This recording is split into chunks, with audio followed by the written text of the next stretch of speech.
and welcome to NDTV Dialogues, our special series beginning today as the countdown to the next election begins. Will it be in 2014 or will it be this year? Perhaps nobody knows the answer to that question. But as the elections come closer and closer, on this special series, we'll be bringing prominent newsmakers together on this platform to raise the issues that matter. On the program today, our guest tonight, we're joined by Manish Tiwari, Information and Broadcasting Minister in the government as it marks its 4th year anniversary. We're also joined tonight by Senior Leader of the BJP, also its Deputy Leader in the Rajya Sabha, Ravi Shankar Prasad. And also joining us is Senior Leader of the CPM and its Politburo Member, Sitaram Yechuri. And on NDTV Dialogues today, our question for this evening. The UPA turns 4, but will it make it to 5? Or does India, not the Congress, not the BJP, but does India, does this country, our country need an early election? Does the body politic need fresh blood?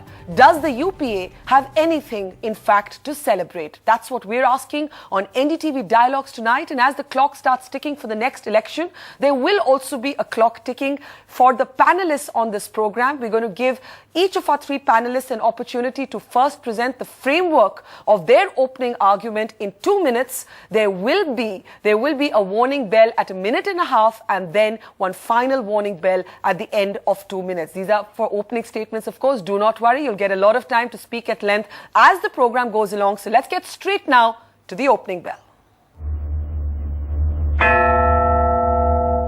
And to Manish Tiwari first. Manish, your opening argument for what we're asking you today. Does the country need an early election? Will the UPA turning 4, UPA-II turning 4, the UPA is actually turning 9, make it to 5? Well, Barkha, we'll try and follow the new rules of engagement that you have tried to set forth. And I guess that they are very much needed in the complete anarchy of television debates. But be that as it may, I think when you evaluate the performance or benchmark the performance of any government, you need to essentially benchmark it on 5 parameters. The first is political stability. The second is social cohesion. The third is internal security. The fourth is economic development. And the fifth is international relations.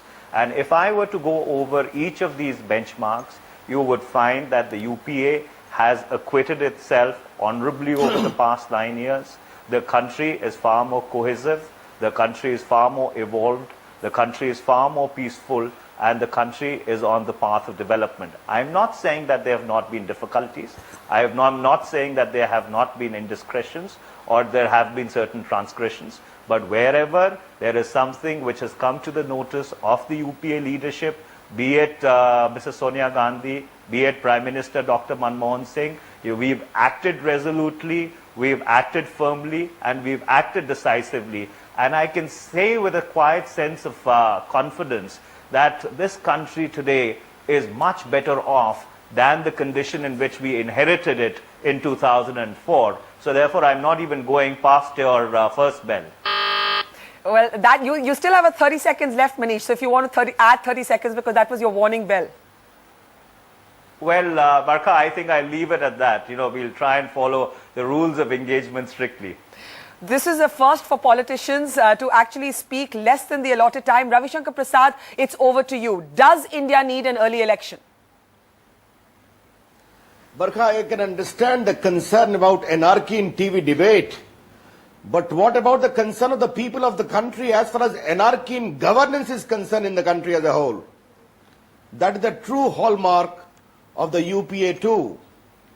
There is pessimism, there is profound despair, distress, and an utter sense of hopelessness. Yes, they have completed 4 years. And I think the biggest distinction of theirs, they have managed to survive substantially also because of manipulation. But longevity is not that important, but what is the footprint you leave in the polity of the country? The Prime Minister suffering indecision, incapable of taking decision at times, helpless, and in larger modes of silence. Today on your channel, a senior minister said, we need Rahul Gandhi as the Prime Minister candidate, Mr. Kamal Nath. I saw that myself. Economy is in a mess. Shameless corruption has become the defining feature of this government. And Barkha, I don't think you can assure me that in the coming 2 months, there will be no further scam also. That guarantee you cannot give. Because of agriculture decline, manufacturing decline, even Indians are not investing in India. The entire mood is one where India's story is coming under serious cloud. Indian soldiers are being beheaded on the soldiers. Indian prisoners are killed outside. The legacy of this government is of insecure India and suffering India. You rightly said, should we go for elections? Maybe that's the right way. But I don't think Congress is in the habit of leaving power early. Therefore, I think people will have to wait, and surely they will change whenever election takes place.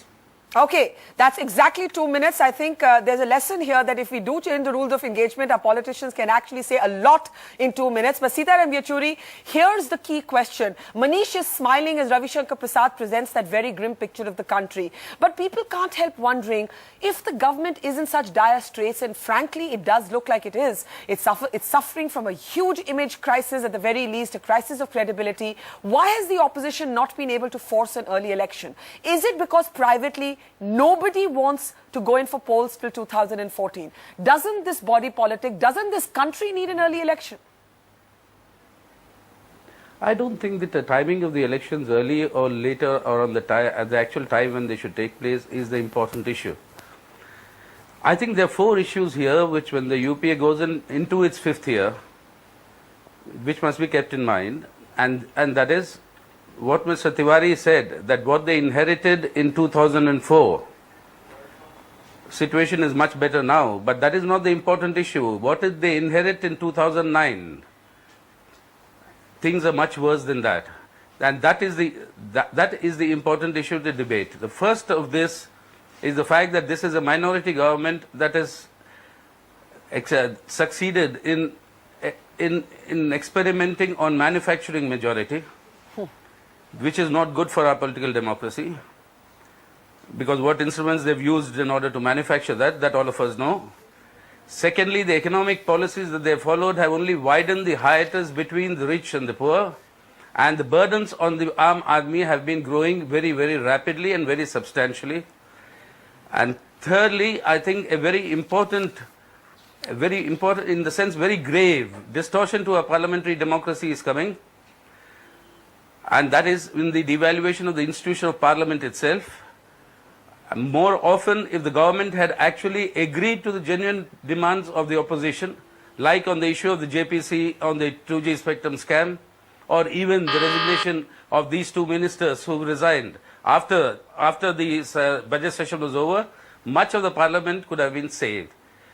The crux of our Indian constitution is we the people are sovereign, and that is decided by the government being accountable to the parliament, parliament being accountable to the people. That is breaking down, that is dangerous.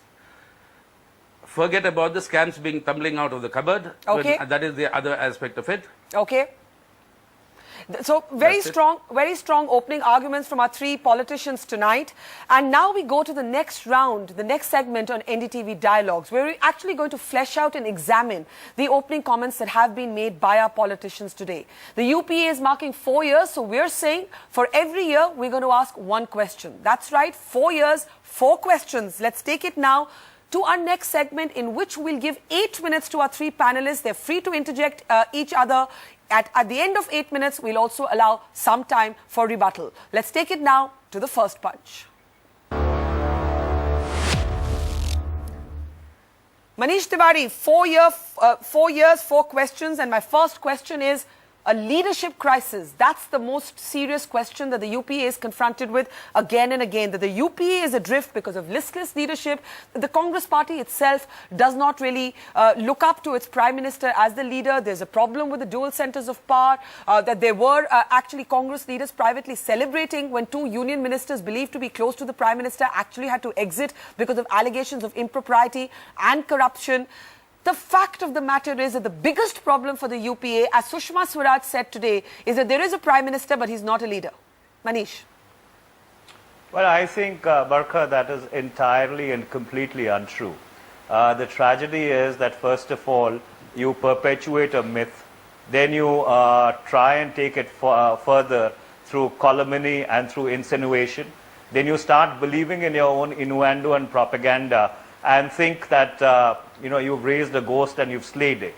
I find this argument to be very strange, that here is the UPA, which has demonstrated over the past 9 years a model of collective leadership, whereby the Prime Minister and the chairperson of the United Progressive Alliance have worked in complete cohesion, have worked in complete harmony.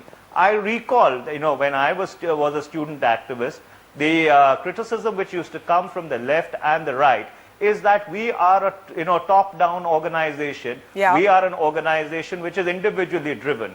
And here are two people or two organizations which swear by the virtues of collective leadership but are not prepared to acknowledge a model of collective leadership, which has been successfully demonstrated over the past 9 years. Manish, if that's the What would be a case, greater irony? Okay, I've seen both Ravi and Sitaram raising their hands. Let's take it to Sitaram first and then Ravi. Sita, go ahead.